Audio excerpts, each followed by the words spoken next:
Coba kamu pikirin Farel, gimana coba kamu nggak diminta ganti sama dokter Richard Lee 40 juta? Sepertinya biaya yang dikeluarkan dokter Richard Lee itu lebih dari itu untuk membiayai kamu. Awal-awal aja udah dikasih HP kan?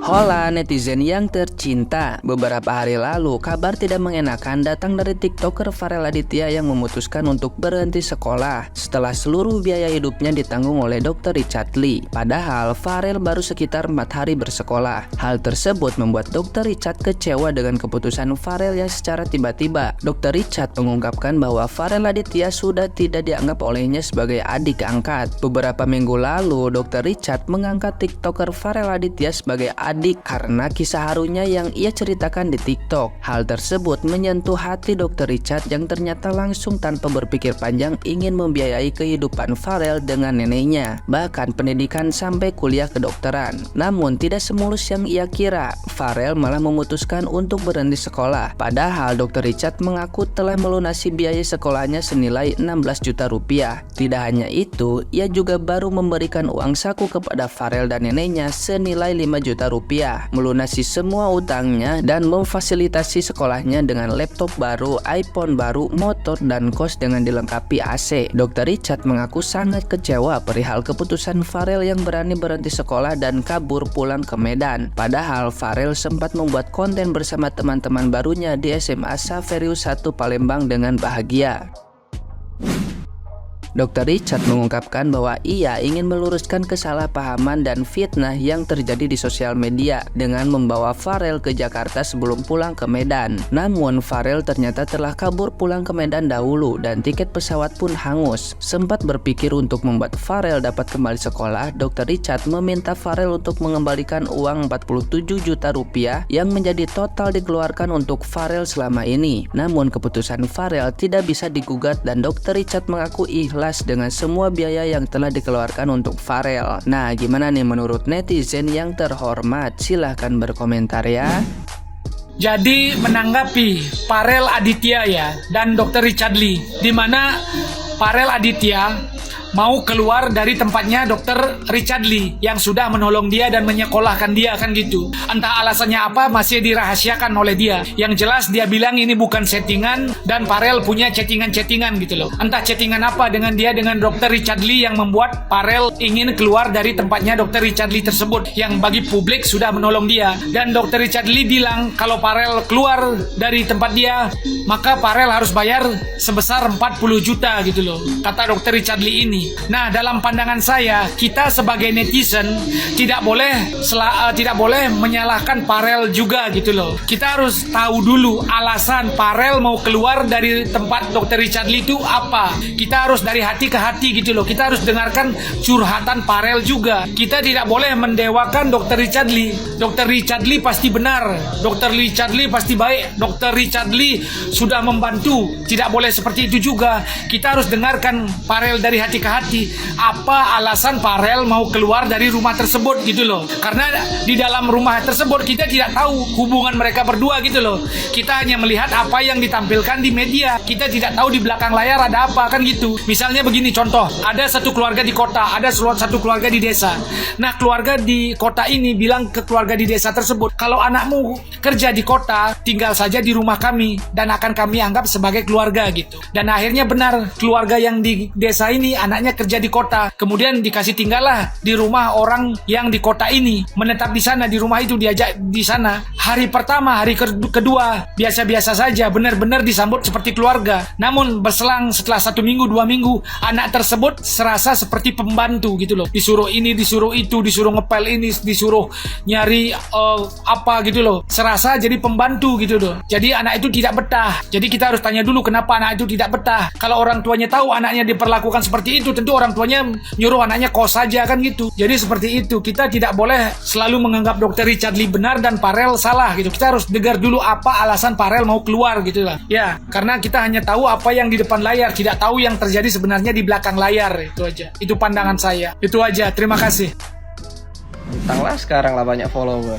Laju nandak sekolah. Di luar sana banyak deh yang nak di posisi kau tuh. Jalan nih Bayu, apa susahnya lari njuk kepercayaan sama dokter Richard Lee. Kau ini kok juga jingok, Cak, mengumbar-ngumbar kesedihan terus. Nggak bagus loh. Sebenarnya banyak yang lebih sedih dari kamu. Cuman kamu tuh beruntung Cak tenang. Dinaik ke derajatnya sama Allah. Sudah ada galau dek jalannya dek. Tinggal kau jalan, bay. Belajarlah dari kesalahan yang sudah viral sesaat. Yang nolak dikasih beasiswa. Kadang entertain tuh naik turun. Tidak selamanya kau dipucuk. Dok, adalah kak gawe dah dok. Koril jadilah 5 menit nah. OTW Athena. DM dok ya. Lah 40 juta aja kamu bingung kan? Apalagi Dr. Richard juga nggak mungkin lah sebanyak-banyaknya uang orang kaya gitu ya. Pasti bilang 40 juta itu sedikit. Walaupun bilang sedikit tapi kan berharga banget. Harusnya kamu bersyukur banyak orang lain di luar sana yang ingin berada di posisi kamu loh. Aduh, oke. Farel, Dek, ini tuh bukan tentang 40 juta. Buat Dr. Richard Lee 40 juta itu ibarat beli permen. Tapi ini bentuk tanggung jawabnya kamu, bentuk konsekuensi buat kamu. Biar kamu itu tetap semangat gitu loh. Kalau kamu sudah diberikan sesuatu, kamu juga harus memberikan sesuatu, istilahnya kayak gitu. Dan Dr. Richard Lee itu cuma minta kamu sekolah biar kamu kedepannya bisa jadi orang sukses. Sepengalaman aku, kalau dapat beasiswa memang ada perjanjiannya, ada konsekuensinya. Contohnya kayak aku dapat beasiswa nih. Bahkan beasiswa yang ditawarkan itu nggak sesuai dengan jalan pikiranku. Aku pengen jadi apoteker, tapi karena sekolah apoteker sangat mahal dan keluarga aku tuh bukan keluarga yang mampu, aku dapat beasiswa buat jadi bidan. Aku ambil, nggak sesuai kemauanku. Aku berperang sama egoku, aku berperang sama akar kepahitanku, aku berperang sama insecureku, sama nggak enakannya aku nggak enak kalau nilaiku turun, aku nggak enak kalau ngecewain orang. Aku nangis terus, Farel. Setiap kali nilaiku turun dikit aja aku nangis, sampai orang-orang, teman-teman di sekitar ngucap aku anak ambis. Karena apa? Aku nggak mau ngecewain orang yang ngasih aku beasiswa, Farel. Aku belajar mati-matian, hidupku dipenuhi dengan belajar sampai adikku aja bisa bilang kakak pacaran sama buku. Dan ya itu konsekuensinya. Bahkan aku waktu itu perjanjiannya adalah kalau aku keluar di tengah jalan, aku tahu aku tidak bisa menyelesaikan tepat waktu, aku harus ganti 3 kali lipat. Dan biaya kebidanan di swasta itu luar biasa, Farel. Itu justru memotivasi aku. Wah, kamu kalau ganti 3 kali lipat mau duit dari mana? Orang tua aku aja nggak mampu biayain aku kuliah. Akhirnya itu jadi pendorong buat aku, jadi motivasi buat jadi semangat. Aku harus bisa. Aku nggak mau ngecewain orang tua aku nggak mau jadi beban buat orang tua. Dan akhirnya 3 tahun aku lewati jatuh bangun, Farel. Dan aku ini yang sekarang aku bisa kerja, aku bisa liburan nih pakai uangku sendiri, aku bisa nonton konser. Itu Tuhan kasih berkat aku melalui tangan orang lain. Aku yakin kamu juga bisa melewatin itu. Itu fase adaptasi. Aku juga tinggal sama nenekku. Aku juga anak broken home. Aku bukan dari anak orang mampu. Aku dari orang pucuk Gunung Mentiung sana, yang kalau ngeliat mobil bagus aja duduk kayak wow gitu. Serius, Farel? Kamu pasti bisa. Itu salah satu motivasi dari Dr. Richard Lee. Itu bentuk tanggung jawab kamu. Itu bentuk kepedulian kamu. Aku yakin banyak orang iri di luar sana sama kamu, Farel. Kamu bisa dapat kesempatan luar biasa kayak gini. Aku dulu waktu sekolah kebidanan itu aku tinggal di asrama yang 1 kamar berempat, yang aturannya luar. Harusnya kamu bisa, pasti bisa. Tapi ya itu kembali ke diri kamu sendiri. Aku bukan siapa-siapa yang bisa memaksa. Aku hanya membagikan ceritaku. Semoga bisa jadi motivasi buat kamu ke depan. Dan buat Dr. Richard Lee, terima kasih sudah menjadi orang baik. Dokter, kenapa nggak dari dulu dokter nemuin aku? Nggak dok, bercanda. Tapi kalau bisa ketemu Dr. Richard Lee sih aku kayak seneng banget. Udah ya Farel ya, semoga semuanya diselesaikan dengan baik. Tuhan berkati. Farel, izinkan ibu untuk menanggapi kamu yang ditagih 40 juta ya sama dok. Jadi katanya dia itu udah gak sanggup lagi buat sekolah dan kayaknya tertekan gitu di sekolah barunya. Aku ngerti sih, aku pun pernah ada di posisi kayak gitu. Jadi aku tuh dulu sekolah di sekolah yang biasa-biasa aja, terus tiba-tiba harus pindah ke sekolah yang wow gitu ya. Dan itu beda banget dari segi pergaulan, segi belajar dan lain-lain. Aku pun juga sempet ngalamin yang namanya kayaknya gak sanggup deh sekolah di sini, gila, otak gue bisa pecah gitu ya. Tapi ya namanya aku kan ngelihat lagi ya harapan orang tua aku yang bakalan bangga kalau anaknya lulus dari sekolah itu. Makanya ya aku kuat-kuatin aja, alhamdulillah lulus ya dari sekolah itu. Cuman misalkan kalau si Farel ini ya dari awal dia nggak sanggup masuk ke dokteran, terus nggak sanggup juga harus belajar sedemikian rupa, kenapa nggak bilang sih sama dokternya kayak, dok kayaknya aku tuh nggak sanggup deh kalau untuk jadi FKUI gitu ya. Terus sampaikanlah passion dia sesungguhnya apa, misalnya dia pengen jadi guru, pengen jadi artis, ya bilang gitu. Jadi jangan iya aja. Jadi dari awal dia udah iya mau. Terus kan ya udah gitu kan, si dokternya ya udah tinggal ngasih aja. Kok kayak gitu ya wajar, sekarang malah ditagih 40 juta. Ya dikira masukin sekolah ke sekolah bagus itu nggak pakai biaya. Terus belum lagi semua fasilitas yang dikasih emang itu bukan pakai duit. Padahal semuanya bisa dicegah jika kita bicara dari awal gitu ya, apa minat dan kemampuan kita. Jadi kita tuh jangan iya aja. Jadi ngukur dulu sama kemampuan diri. Terus juga si Farel ini tuh apa ya, pas aku nonton di podcastnya kayak gila berani banget nih anak, langsung terima aja gitu.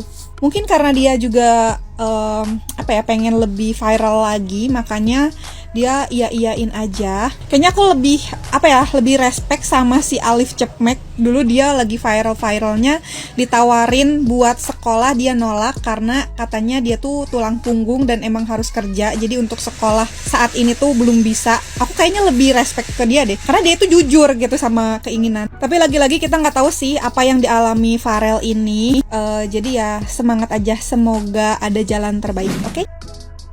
Coba kamu pikirin Farel, gimana coba kamu nggak diminta ganti sama Dr. Richard Lee 40 juta? Sepertinya biaya yang dikeluarkan Dr. Richard Lee itu lebih dari itu untuk membiayai kamu. Awal-awal aja udah dikasih HP kan, iPhone lagi, itu udah berapa? Udah belasan juta pasti. Habis itu dikasih laptop lagi, itu juga udah berapa? Itu juga pasti udah belasan juta. Dari situ aja mungkin udah ada 30 juta. Biaya kamu terbang, tiket pesawat kamu PP itu udah berapa, ya kan? Biaya daftar masuk sekolah yang bagus itu, yang top itu udah berapa? Itu nggak terhitung. Kalau mau ditagih bener-bener, mau dirinci, itu lebih dari 40 juta. Seharusnya logikanya kamu itu nggak perlu buat konten-konten lagi. Ya konten-konten seadanya udah cukup, nggak perlu jadi artis dulu. Kamu fokus, emang nanti kamu nggak sekolah ini, kamu berhenti dari sekolah, kamu bisa jadi artis lagi? Atau kamu makin hebat, makin pinter? Kan enggak. Ini kamu malah mau menjelek-jelekkan orang yang sudah membantu kamu. Itu namanya orang nggak tahu diuntung, orang yang nggak tahu berterima kasih, udah dibantuin malah ngejelekin. Kayak gitu.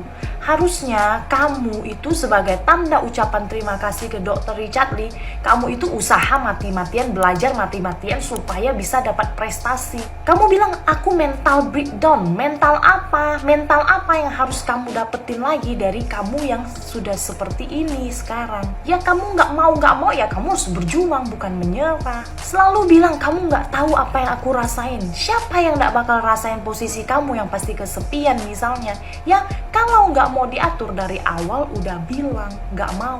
Tapi kamu kan mau, dan kamu merugikan Dr. Richard Lee sebenarnya. Biaya yang dikeluarkan itu untuk kamu itu nggak kecil, tapi besar. Kalau misalnya kamu ketinggalan pelajaran, kamu nggak bisa ngikutin pelajaran sekolah yang usaha mati-matian, kan Dr. Richard Lee udah fasilitasin semua. Bakal kasih kamu les, bakal apa? Ya belajar terus aja. Kamu harusnya, kalau kamu nggak mampu ngikutin sekolah favorit, kurikulum dari sekolah favorit itu, kamu selesain belajarnya. Ya kamu pulang sekolah jam 2 misalnya, jam 2 sore. Ya kamu harus mulai belajar lagi dari jam 4 sampai tengah malam. Harusnya seperti itu. Itu yang selalu dilakukan oleh anak-anak orang lain kalau mereka nggak mampu ngikutin pelajaran.